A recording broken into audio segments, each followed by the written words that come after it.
Guys, first of all, you have to find out the movie that you want to download or to watch online. Now, simply just click on this movie. Now, scroll down. So, here you can find out two buttons. The first is watch online, and the second is download link. So, if you want to watch online this movie, you have to click on watch online. If you want to download this movie, you have to click on download link. So first of all, let's check out the watch online button.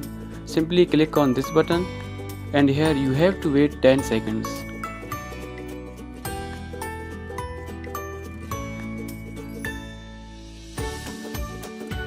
Now simply click on this get link button.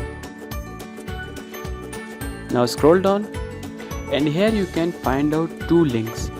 So let's check out first link. Now click on this play button. After clicking on play button, your movie will start.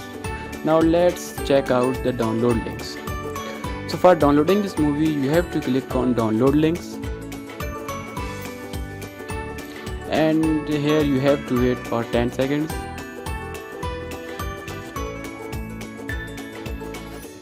Now click on get link,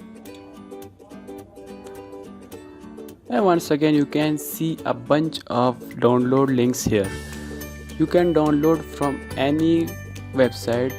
Let's check out the first one. I will click on this link. Now here you have to wait for 5 seconds. You have to click on download now. And you can see my movie is downloading. You can use this method to download or watch any movie online from HatFlix.com.